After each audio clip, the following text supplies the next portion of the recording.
सत्य वचन, अमर वचन, जीवित वचन, दिव्य वचन, सत्य वचन, अमर वचन, जीवित वचन।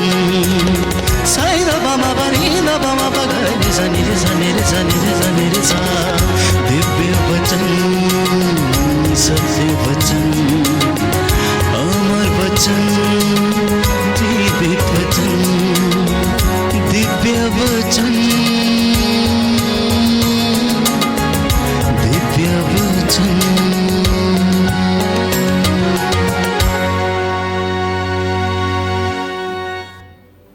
प्यारे भाइयों और बहनों, कि हमारी जिंदगी में अनेक प्रकार के बंधन हैं, पारिवारिक बंधन हैं, पूर्वजों से चली आई निरर्थक जीवनचर्या के बंधन हैं।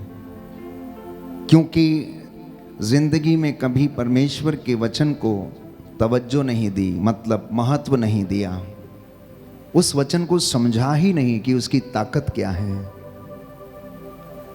वो वचन क्या कर सकता है, उसको आज तक समझा ही नहीं। कई लोग यूं ही अपनी जिंदगी ऐसे ही बिताते गए हैं,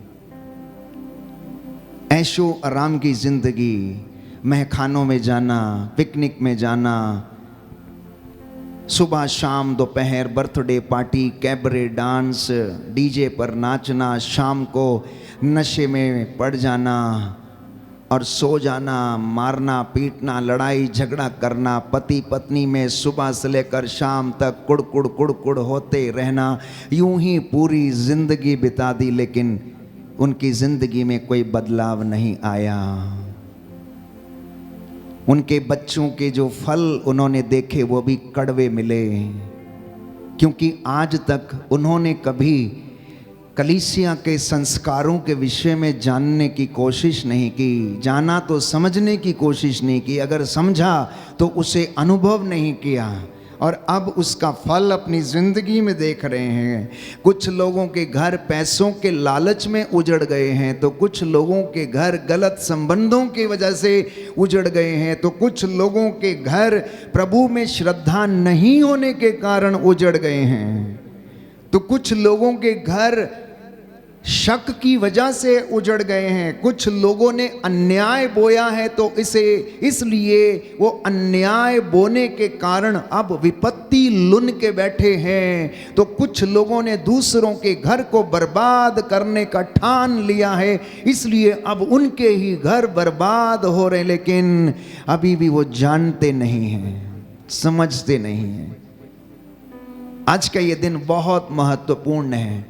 प्रभु आपसे वचन के द्वारा बातें करना चाहता है कि उसका वचन आपकी जिंदगी में, भक्त के जीवन में, विश्वासी के जीवन में, कलीसिया के जीवन में क्या कर सकता है। प्यारे भाइयों और बहनों, बाइबल हमें बताती है, सूक्ति ग्रंथ अध्याय 21 पद संख्या 6, झूठ से कमाए धन ने व्यक्ति को मृत्यु के पाश में बांध दिया है। जिस व्यक्ति ने झूठ के द्वारा धन बटोरा और अपने घर में जमा किया है, उस घर को उसने मृत्यु के पाश में बांध दिया है। जिस व्यक्ति ने पाप की कमाई एकत्र की है, उसके जीवन में शांति नहीं है, बीमारी उसके घर से कभी जाती नहीं है, उसका घर वैसा का वैसा ही है। प्यारे भाइयों और बहनों, कई बार हम लोग इस तरीके के व्यापार करते हैं, इस तरीके का धंधा करते हैं जो कि परमेश्वर की नजरों में अच्छा नहीं है, दुनिया की नजरों में अच्छा हो सकता है, और वो परिवार में, घर में एक बंधन के रूप में रहता है, और मृत्यु के पाश में उसे उस घर को बांध देता है। देखिए, उसके विषय में पढ़ते हैं कि वो लालच में पड़ा हुआ था, ठगी मारना उसका काम था, लोगों को ठगना, लोगों को लूटना, अन्याय के द्वारा घर में संपत्ति जमा करना, ब्याज लेना, उसके ऊपर चक्रवर्ती ब्याज लेना, रात भर गिनती करते रहना, कब किससे कितना मिलेगा, रात भर उसका यही काम था, जोड़ घटाव करना, गुणा भाग करना, कल किस व्यक्ति से कितना उगाना है, कितना लेना है, उसके पास समय नहीं था प्रभु के पास बैठने का, वचन को सुनने का। शायद वचन पढ़ता तो उसकी मुक्ति उसके निकट थी, लेकिन वो मन ही मन अशांत रहता था और सोचता होगा कि मैंने इतना सब कुछ जमा किया किसके लिए, किसके लिए जमा किया। इसी संदर्भ में बाइबल हमें बताती है कि एक व्यक्ति अपने मन में कहने लगा कि मैंने तो बहुत कमाया है, अब मेरे पास रखने के लिए गोडाउन्स नहीं है, मैं उसे कहाँ पर रखूं। मैं पुराने गोडाउन्स तोड़कर नए बखार बनाऊंगा और उनमें जमा करूंगा और आत्मा से कहूंगा, आत्मा खा पी, खाओ और पियो, ऐश करो, जिंदगी भर अब तुम्हें काम करने की आवश्यकता नहीं है। ऊपर से संदेश आ गया, तुरंत टेलीफोन आ गया, रात को सपने में आवाज आई उसे, रे मूर्ख, आज रात 12 बजे तेरे प्राण ले लिए जाएंगे। जो इकट्ठा किया तूने वो किसके लिए है, वो किसके लिए है, किसके लिए है। पवित्र वचन कहता है इंसान के पास कितनी ही धन संपत्ति क्यों ना हो, परंतु वो धन संपत्ति उसके प्राणों की रक्षा नहीं कर सकती। तो मैं बात कर रहा था बंधनों की। तो इस प्रकार के जो बंधन परिवारों में जिन्हें हम बहुत हल्के में लेते हैं, वो आपके परिवारों को आगे बढ़ने नहीं देते हैं। कभी कभी मम्मी पापा के द्वारा दिए गए श्राप बच्चों के ऊपर पड़ते हैं और उनके जीवन में आशीर्वाद को रोक देते हैं। इसलिए मैं बार बार आपसे कहता हूं कि माँ और पिता, अपने मुख से जब आप कोई शब्द निकालते हैं तो आप अपने शब्दों को बड़े संभाल कर बोलिएगा। आपके शब्दों का जो प्रभाव है वो आपकी संतान के ऊपर नासूर की तरह पड़ सकता है। इतना ही नहीं, यीशु मत्ती के सुसमाचार में कहता है कि तुम्हें अपनी हर एक निकम्मी बात का हिसाब देना पड़ेगा। और ये श्राप, ये पाप हमारी जिंदगी में आशीर्वाद को रोकते हैं। ये पाप, ये श्राप आपकी जिंदगी में बंधन बन जाते हैं। अब आप सवाल पूछेंगे कि फादर जी, इन श्रापों से, इन बंधनों से हमें किस तरह से आजाद होना होगा। मैंने कुछ बातें आपको समझाई थी और कुछ और आज समझाने की कोशिश करूंगा। प्रभु अपनी आत्मा के द्वारा आप लोगों से बातें करेगा। हम एक वचन पढ़ेंगे, नेहम्या नबी का ग्रंथ, बुक ऑफ प्रॉफिट, नेहम्या चैप्टर 8 वर्स 8 to 9। नबी नेहम्या का ग्रंथ अध्याय 8 पद संख्या 8 से मैं आपके लिए पढ़ूंगा, ध्यान से सुनिएगा। उन्होंने ईश्वर की संहिता का ग्रंथ पढ़कर सुनाया। क्या किया? ईश्वर की संहिता का ग्रंथ पढ़कर सुनाया, इसका अनुवाद किया, मतलब उसकी व्याख्या की, ट्रांसलेशन किया, आगे लिखा है, और उसका अर्थ उन्हें समझाया, जिससे कि लोग पाठ को समझ सकें। पद संख्या 9। इसके बाद राज्यपाल नेहम्या, याजक तथा शास्त्री एजरा और लोगों को समझाने वाले लेवियों ने सारी जनता से यह कहा, यह दिन तुम्हारे प्रभु ईश्वर के लिए पवित्र है।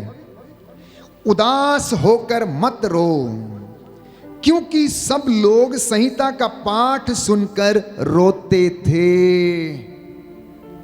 क्या करते थे? रोते थे। क्यों रोते थे?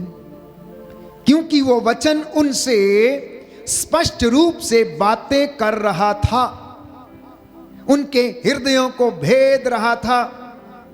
जिस प्रकार से शरीर में बंदूक की गोली लगती है और घाव उघड़ आता है, उसी तरह से प्यारे भाइयों और बहनों, ये वचन उनको भेद रहे थे और वे लोग वचन सुनकर रोते थे, क्योंकि ये वचन उनकी जिंदगी में काम कर रहा था। हालेलुया, हालेलुया, हालेलुया, हालेलुया, हालेलुया। यीशु की स्तुति हो, यीशु को धन्यवाद। हे प्रभु यीशु, आपके वचन आत्मा और जीवन है। इन वचनों के द्वारा मेरे जीवन में चंगाई आ जाए, शांति आ जाए। हालेलुया, हालेलुया, हालेलुया। तो वचन सुन के वे लोग रो रहे थे। जब नहम्याह ने उन्हें वचन समझाया, अब रोना क्यों था, उनके हृदय में क्या हो रहा था, अगला वचन सुनिए। यिर्मयाह नबी का ग्रंथ अध्याय 23 पद संख्या 29। मेरी वाणी अग्नि जैसी है, वह उस हथौड़े की तरह है जो चट्टान को टुकड़े टुकड़े कर देता है। कहता है प्रभु मेरी वाणी आग है, आग। यदि वो कोई उस वाणी को सुनता और ग्रहण करता है तो उसके हृदय में आग लगा देती है, उनके हृदय उद्दीप्त होने लगते हैं। इसलिए आप में से कुछ लोग जब इन वचनों को सुनते हैं तो उनके अंदर के जो घाव हैं वो फूट जाते हैं, अपराध बोध का घाव उघड़ आता है। आत्मा मारू पाप का जो पाप है जो उस वचन के द्वारा उघड़ आता है तो रोना शुरू करते, चिल्लाने लगते हैं, आंसू बहाने लगते हैं कि प्रभु मुझे क्षमा कर, मैं इस गंदगी में, इस पाप में कैसे पड़ गया, अब मुझे इस गंदगी से बचा। क्यों? क्योंकि वो वचन स्पष्ट रूप से हमसे बातें करता है और हमें चंगाई प्रदान करता है। प्यारे भाई और बहनों, अगर बंधनों से आजाद होना है, अगर आप इन तमाम चीजों से, बीमारियों से, रोगों से आजाद होना चाहते हैं तो वचन को सुनना और वचन को पढ़ना, क्योंकि ये वचन आपकी जिंदगी में आशीषें प्रदान करेगा। विधि विवरण ग्रंथ अध्याय 32, यदि आपके पास है, बाइबल है तो खोलिए। विधि विवरण ग्रंथ अध्याय 32 पद संख्या 46 और उससे आगे। सुंदर वचन है, कई बार मैंने आपके लिए पढ़ा है, फिर से आज पढ़ेंगे। मैंने आपसे कहा कि बंधनों से आजाद होना चाहते हैं, परिवारों में आशीष चाहते हैं, अपनी बीमारी से आप आजाद होना चाहते हैं, लड़ाई झगड़े से आजाद होना चाहते हैं, घर में मनमुटाव से आजाद होना चाहते हैं, तो ये वचन आज आपकी जिंदगी में काम करेगा। विधि विवरण ग्रंथ अध्याय 32 पद संख्या 46 और उससे आगे। तब वह उनसे बोला, इन शब्दों को जिन्हें मैंने आज तुमको समझाया सुनाया अपने हृदय पर अंकित करो। अपने बच्चों को आदेश दो कि वे इस संहिता के सब शब्दों को सावधानी से पालन करें। ये तुम्हारे लिए निरे शब्द नहीं हैं, बल्कि इन पर तुम्हारा जीवन निर्भर है। इनका पालन करने से तुम दीर्घ काल तक उस देश में जीवित रहोगे जिसे अपने अधिकार में करने तुम यर्दन पार करने वाले हो। बोलिए आमीन। दाहिना हाथ उठाकर बोलेंगे हालेलुया, हालेलुया, हालेलुया, हालेलुया। प्रभु का वचन कहता है, प्रभु का वचन कहता है, तब वह उनसे बोला, तब वो तुमसे बोला, इन सब शब्दों को, इन सब शब्दों जिन्हें को, मैंने आज तुमको सुनाया, जिन्हें मैंने आज तुमको अपने सुनाया, हृदय पर अंकित करो। अपने हृदय पर अपने अंकित करो। बच्चों को आदेश दो अपने बच्चों को कि आदेश वे दो इस संहिता के सब शब्दों का कि वे संहिता के इन सब शब्दों का सावधानी से पालन करें। सावधानी से पालन ये करें। तुम्हारे लिए ये तुम्हारे लिए निरे शब्द नहीं हैं, मेरे शब्द नहीं बल्कि इन पर बल्कि इन तुम्हारा पर जीवन निर्भर है। तुम्हारा जीवन निर्भर इनका है। पालन करने से इनका पालन करने तुम से दीर्घ काल तक तुम दीर्घ काल तक उस देश में जीवित रहोगे उस देश में जीवित रहोगे जिसे अपने अधिकार में जिसे अपने अधिकार में करने तुम यर्दन पार करने वाले हो। हालेलुया, हालेलुया, हालेलुया। तो जब प्रभु का वचन हमारी जिंदगी में काम करता और जब हम उसे ग्रहण करते, जब हम उसे सुनते हैं तो वह हमारी जिंदगी में आग के रूप में काम करता है। लूकस के सुसमाचार अध्याय 24 पद संख्या 32। लूकस का सुसमाचार अध्याय 24 पद संख्या 32। यदि आपको ये घटना मालूम है तो ये घटना उस समय की है कि जब एमाउस के रास्ते पर दो चेले जा रहे थे, वो बड़े निराश थे, वो हताहत थे, क्योंकि यीशु का दुख उनसे देखा नहीं गया। यीशु मारे गए, कब्र में रखे गए, इसलिए उन्होंने प्यारे भाइयों और बहनों रास्ते में चले जा रहे थे और यीशु के विषय में चर्चा करते जा रहे थे और यीशु एक अनजान व्यक्ति के रूप में उनके साथ हो लिया और उनकी बातों को सुनने लगा और उनसे कहने लगा कि तुम किस विषय पर बातचीत कर रहे हो। तो उन्होंने कहा, आप ही एक ऐसे व्यक्ति हैं जो ये नहीं जानते कि इन दिनों में बेतलहम में, यरूशलेम में क्या क्या हुआ है। तो उसने बोला क्या हुआ है? तो उन्होंने बताया कि ईसा नाजरी नामक व्यक्ति को यहूदियों ने क्रूस पर चढ़ा दिया, कोड़े लगाए, मार डाला। इस तरीके से वो चर्चा करते रहे। तो प्रभु यीशु, उस वचनों में लिखा हुआ है, उनके लिए संहिता की व्याख्या करने लगे।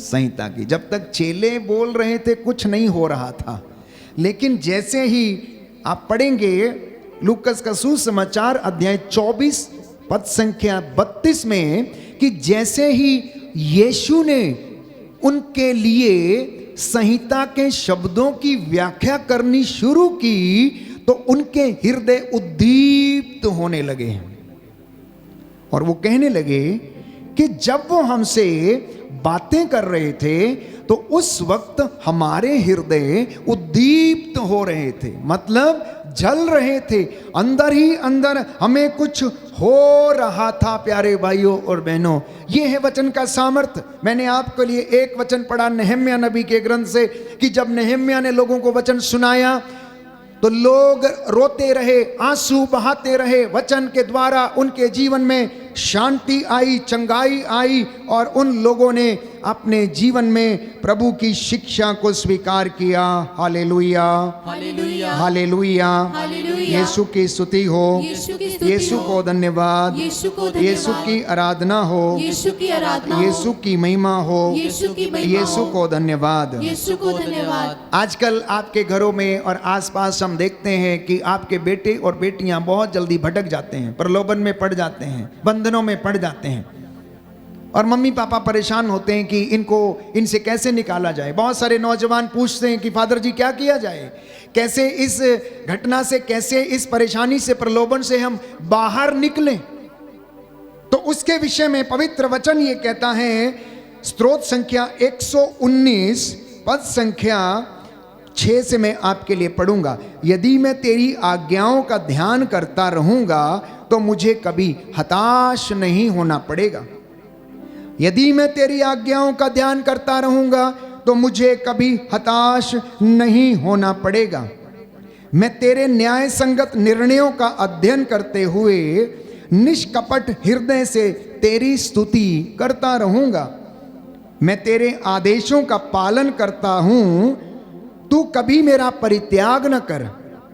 तेरी शिक्षा का पालन करने से ही नवयुवक निर्दोष आचरण कर सकता है। नौजवानों सुना आपने, नौजवानों आपने सुना, बेटे और बेटियों, कि आप यदि निर्दोष आचरण करना चाहते हैं तो यीशु आपसे बातें कर रहा है और वचन ये कहता है कि तेरी शिक्षा का पालन करने से ही नवयुवक निर्दोष आचरण कर सकता है। दाहिना हाथ उठाकर अंगीकार करेंगे। Hallelujah, hallelujah. स्तोत्र संख्या 119 स्तोत्र संख्या 119 पद संख्या 9 पद संख्या प्रभु 9, का वचन कहता है, प्रभु का वचन तेरी कहता है, शिक्षा का पालन करने से ही मेरी शिक्षा का पालन करने से नवयुवक निर्दोष आचरण कर सकता है। नवयुवक निर्दोष आचरण कर सकता है। हालेलुया, हालेलुया, हालेलुया। हालेलुया। मैं सारे हृदय से मैं सारे हृदय तुझे से खोजता रहा, तुझे खोजता रहा, मुझे अपनी आज्ञाओं के मार्ग से मुझे अपनी आज्ञाओं के मार्ग से भटकने ना दे। भटकने ना दे। आमीन, आमीन। हालेलुया। हालेलुया। तो एक नवयुवक की, नवयुवती की, जो प्रभु का दास है, भक्त है, विश्वासी है, मसीही नवयुवक और युवती हैं, उसे इस तरह से प्रार्थना करनी चाहिए, मैं सारे हृदय से तुझे खोजता रहा, मुझे अपनी आज्ञाओं के मार्ग से भटकने ना दे। मैंने तेरी शिक्षा अपने हृदय में सुरक्षित रखी, जिससे कि मैं तेरे विरुद्ध पाप ना करूं। तो हम पाप कब करते हैं? जब हम ईश्वर की इच्छा को अपने हृदय में सुरक्षित नहीं रखते, जब हम ईश्वर की वाणी को, उसकी आज्ञाओं को अपने जीवन में सुरक्षित नहीं रखते। क्योंकि स्तोत्रकार स्पष्ट करता है, मैंने तेरी शिक्षा अपने हृदय में सुरक्षित रखी, जिससे कि मैं तेरे विरुद्ध पाप न करूं, तेरे विरुद्ध पाप न करूं। तो मैं समझता हूं नौजवान बेटे और बेटियों के लिए, बच्चों के लिए, 5वीं 6वीं 7वीं 8वीं 9वीं 10वीं कक्षा में, 11वीं 12वीं कक्षा में पढ़ने वाले टीनेजर्स, यदि आप गलत कामों में हैं, यदि आप शारीरिक अश्लीलता में और यदि आप मोबाइल के माध्यम से पोर्नोग्राफी के शिकार हैं, तो प्यारे भाइयों और बहनों, आपको ये वचन आज अपने जीवन में धारण करने की आवश्यकता है कि यदि मैं तेरी आज्ञाओं का पालन करूंगा, यदि मैं अपने को निर्दोष रखूंगा, तो तेरी शिक्षा मुझे सुरक्षित रखेगी। बोलिए आमीन। आमीन। हालेलुया, हालेलुया, हालेलुया। हालेलुया। यीशु की स्तुति हो, यीशु की स्तुति यीशु हो, को धन्यवाद, यीशु को धन्यवाद, यीशु की आराधना हो, यीशु की आराधना, यीशु की महिमा हो, यीशु की यीशु महिमा, को धन्यवाद। यीशु को धन्यवाद। हालेलुया, हालेलुया, हालेलुया। हालेलुया। नबी यिर्मयाह के ग्रंथ में एक सुंदर बात हम पढ़ते हैं कि जब यिर्मयाह नबी को परमेश्वर ने कहा कि जाओ और इजराइलियों को तुम मेरे नाम पर संदेश दो, जाओ मेरा वचन उन्हें सुनाओ, तो यिर्मयाह नबी डरने लगा। उसे डर ये लगा कि हो सकता है कि लोग मुझे पकड़ के मारेंगे। उन्होंने पहले ही यिर्मयाह को कुएं में डाल दिया था, उसका विरोध किया, क्योंकि वो जाकर लोगों को सत्य की शिक्षा दिया करता था, उन्हें बुराई के मार्ग से दूर होने के लिए उन्हें कहता था, लेकिन वो सुनने को तैयार नहीं थे। तो इसलिए उसने क्या सोचा, यिर्मयाह ने सोचा कि अब मैं ईश्वर का वचन नहीं सुनाऊंगा, वाणी में उसकी नहीं सुनाऊंगा। मैं आपके लिए एक वचन पढ़ूंगा, यिर्मयाह नबी का ग्रंथ अध्याय 20 पद संख्या 9। जिसके पास बाइबल है वो खोलें या आप नोट करें और घर में पढ़ें। यिर्मयाह की शिकायत, पद संख्या 7 से, प्रभु तूने मुझे राजी किया और मैं मान गया, तूने मुझे मात कर दिया और मैं हार गया, मैं दिन भर हंसी का पात्र बना रहता हूं। ये यिर्मयाह शिकायत करता है कि मैं उस गांव में नहीं जाऊंगा, मैं वहां पर वचन नहीं सुनाऊंगा, वहां के लोग ऐसे हैं, वो मेरा विरोध करते हैं, मुझ पर अत्याचार करते और मुझ पर चिल्लाते हैं। जब जब मैं बोलता हूं तो कहता मुझे चिल्लाना और हिंसा तथा विध्वंस की घोषणा करनी पड़ती है। ईश्वर का वचन मेरे लिए निरंतर अपमान तथा उपहास का कारण बन गया। ये यिर्मयाह नबी ईश्वर से शिकायत करने लगता है। आप में से कुछ लोग यदि सोचें कि नहीं, मैं आज से ये काम नहीं करूंगा, मैं प्रभु का काम नहीं करूंगा, क्यों? क्योंकि मुझे विरोध सहना पड़ता है। ऐसा ही कुछ यिर्मयाह सोच रहा था। तो लिखा है, जब मैं सोचता हूं कि मैं उसे भुलाऊंगा और मैं फिर कभी उसके नाम पर भविष्यवाणी नहीं करूंगा, तो उसका वचन मेरे अंदर एक धधकती आग जैसा बन जाता है, जो मेरी हड्डी हड्डी में समा जाती है। मैं उसे दबाते दबाते थक जाता हूं और अब मुझसे नहीं रहा जाता। मैंने बहुतों को ये फुसफुसाते हुए सुना, चारों ओर आतंक फैला हुआ है, उस पर अभियोग लगाओ, हम उस पर अभियोग लगाएं। प्यारे भाइयों और बहनों, यिर्मयाह की शिकायत थी, लेकिन यिर्मयाह ये कहता है कि जब जब मैं तेरा वचन भूलने की कोशिश करता हूं, या मैं ये सोचता हूं कि आज मैं उसे नहीं पढ़ूंगा, आज मैं उसे नहीं याद करूंगा, कहता है मेरे दिल में वो धधकती आग के जैसा बन जाता है। क्या आपके मन में ये बनता है? क्या आपके दिल में ये आग लगती है? क्या आपके दिल में ये कुरेदता है? क्या आपके परिवार को ये छेदता है, भेदता है? क्या आप जो वचन सुन के अब घर जाने वाले हैं, क्या आपकी जिंदगी में ये कुछ करने वाला है? क्या आपके गलत रिश्तों को आप सही करने वाले हैं ये वचन को सुनने के बाद या नहीं? प्रभु आपसे बातें कर रहा है। बेटी, उसने पनघट पर बैठी स्त्री से बात की, तेरे 5 पति हैं, 6वां जिसके साथ तू रहती तेरा नहीं है। शायद ऐसे बहुत सारे लोग होंगे जिनसे परमेश्वर आज इस वचन के द्वारा बात कर रहा है, और ये वचन हृदय में आग की तरह उद्दीप्त होना चाहिए, आग लगनी चाहिए। यदि नहीं लगी तो वचन समझा नहीं है, वचन का अभिषेक नहीं आया है, अभिषेक अभी तक उतरा नहीं है। क्योंकि बाइबल ये कहती है, पवित्र वचन हमें याद दिलाता, मेरी वाणी आग के जैसी है, वो उस हथौड़े के जैसी है जो चट्टान पर पड़ता है और उसे चकनाचूर कर देता है। हालेलुया, हालेलुया हालेलुया। हालेलुया। यीशु की स्तुति हो, यीशु की स्तुति यीशु हो। को धन्यवाद, यीशु को धन्यवाद। यीशु की आराधना हो, यीशु की आराधना यीशु हो। की महिमा हो, यीशु की यीशु महिमा को हो। धन्यवाद। यीशु को तो धन्यवाद। ये वचन जो आप सुन रहे हैं ये साधारण वचन नहीं है। ये वचन जो आप सुन रहे हैं इस पर आपका जीवन निर्भर है। ये वचनों के द्वारा आपकी जिंदगी में, आपके खेत खलिहानों में, दफ्तरों में आशीष आती हैं। यिर्मयाह नबी का ग्रंथ अध्याय 5 पद संख्या 14। यिर्मयाह नबी का ग्रंथ अध्याय 5 पद संख्या 14 एक सुंदर वचन प्रभु हमें दे रहा है। यहां पर लिखा है, इसलिए सर्वशक्तिमान प्रभु ये कहता है, क्योंकि तुम ऐसा कहते हो, मैं तुम्हारे मुंह में अपने शब्दों को आग और उन लोगों को लकड़ी बना दूंगा और वह आग उन लोगों को भस्म कर देगी। समझ में आया? वचन समझ में आया? परमेश्वर ने यिर्मयाह से कहा कि मैं तेरे मुख में अपने वचनों को आग बना दूंगा, आग, और उन लोगों को जो तेरा वचन सुनेंगे उन्हें लकड़ियां बना दूंगा। जब वो वचन आग की तरह निकलेंगे, उन लकड़ियों पर पड़ेंगे तो उन्हें भस्म कर देंगे। कहने का तात्पर्य यह है कि मैं उस आग से, जो वचन रूपी आग है, मैं उन लोगों को शुद्ध करूंगा। इसलिए जब एक अभिषिक्त व्यक्ति, प्रभु के द्वारा भेजा गया दास, भविष्य वक्ता जब इन वचनों को बोलता है तो प्रभु उसके मुख को, उसकी जुबान में अपने वचनों को आग की तरह इस्तेमाल करता है और सामने सुनने वाले श्रोताओं को वो उस वचन रूपी आग से शुद्ध करता है। इसलिए संत पौलुस कहता है ये दुधारी तलवार है, दोनों तरफ से काटता है, सुनने वाले और सुनाने वाले दोनों को काटता है। प्यारे भाइयों और बहनों, दोनों को शुद्ध करता है, सुनाने वाले को और सुनने वालों को, ये दोनों के लिए है।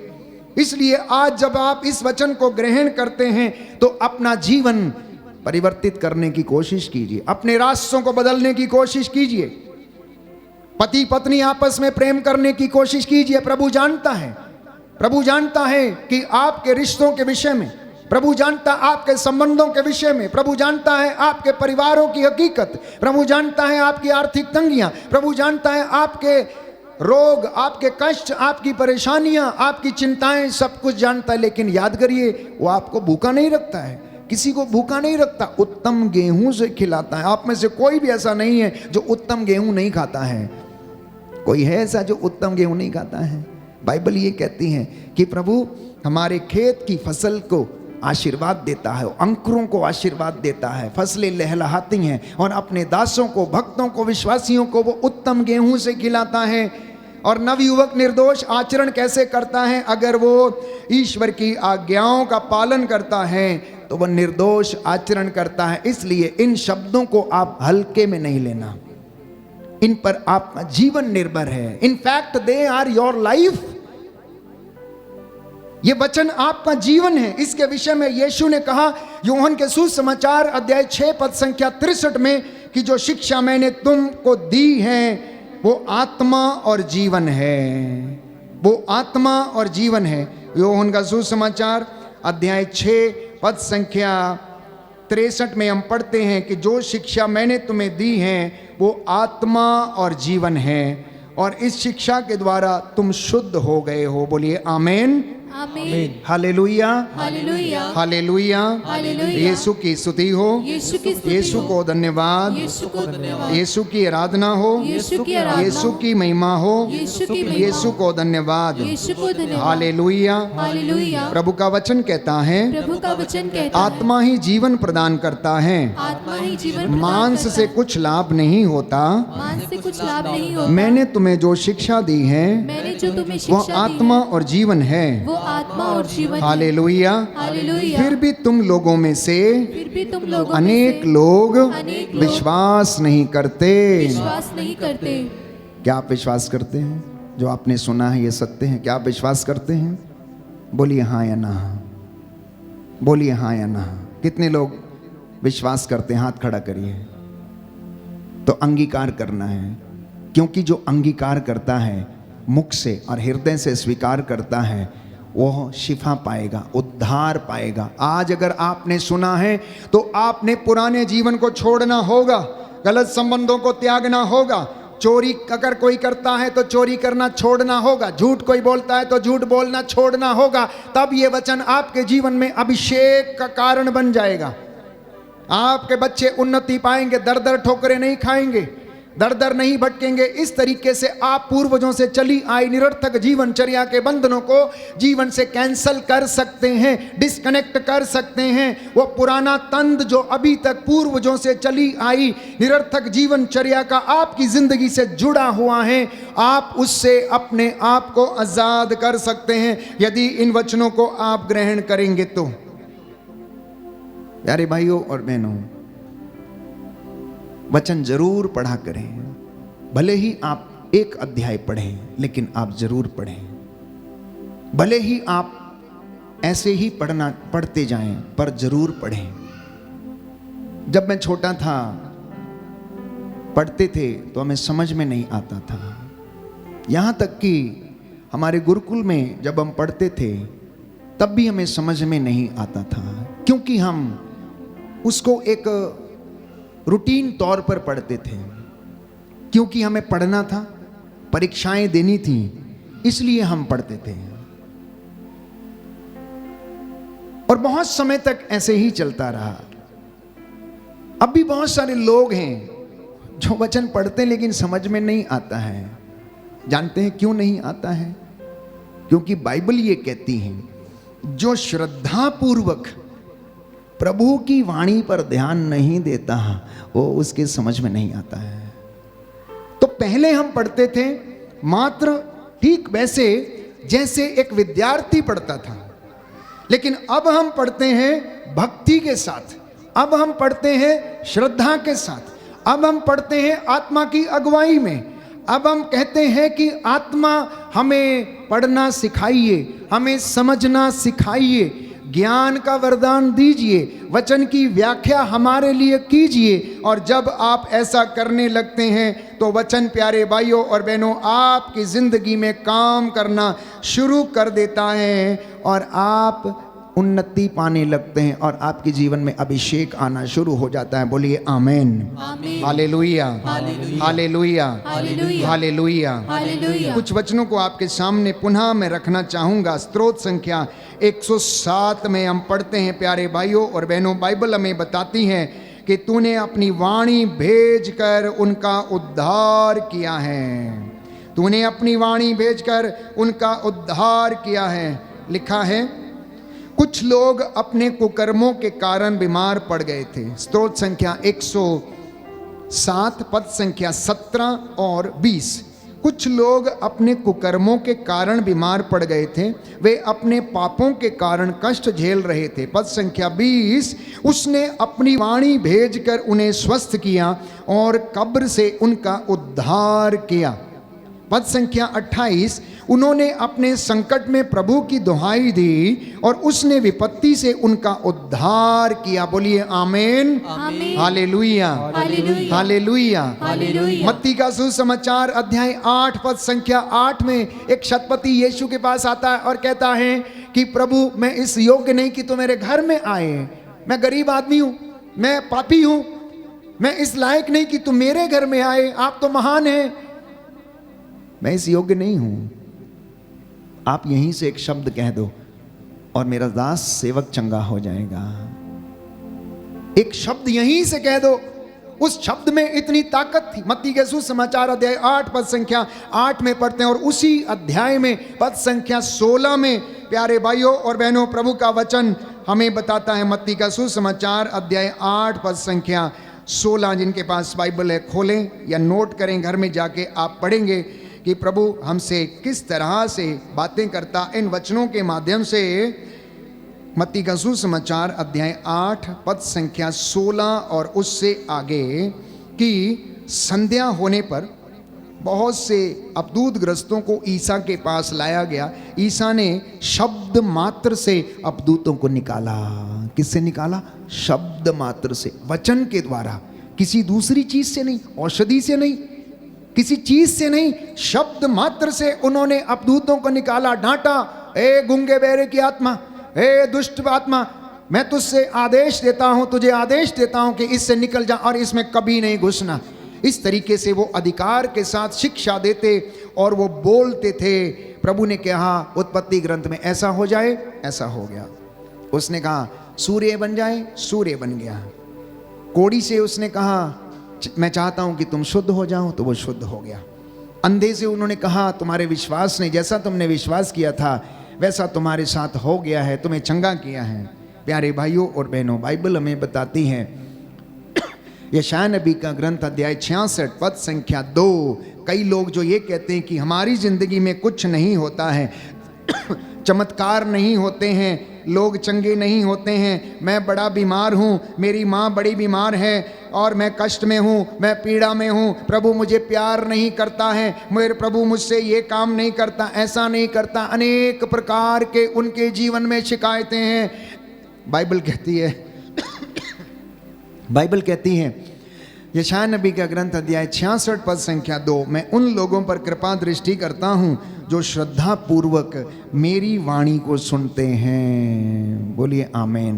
दाहिना हाथ उठाकर वचन दोहराएंगे, हालेलुया। हालेलुया। यशायाह नबी का ग्रंथ यशायाह नबी का ग्रंथ अध्याय 66 अध्याय पद 66 संख्या 2, पद संख्या प्रभु 2, कहता है प्रभु कहता मैं है उन लोगों पर मैं उन लोगों कृपा पर दृष्टि करता हूँ कृपा दृष्टि करता जो हूँ, श्रद्धा पूर्वक जो श्रद्धा मेरी पूर्वक वाणी को सुनते हैं। मेरी वाणी को सुनते हैं। यीशु ने कहा यीशु ने कहा यदि तुम मेरी आज्ञाओं का पालन करोगे, मेरी आज्ञाओं का पालन करोगे, मेरी शिक्षा में बने रहोगे, मेरी शिक्षा में बने रहोगे, तो मुझसे प्यार करोगे। तो मुझसे प्यार करोगे। हालेलुया, हालेलुया। हालेलुया। हालेलुया।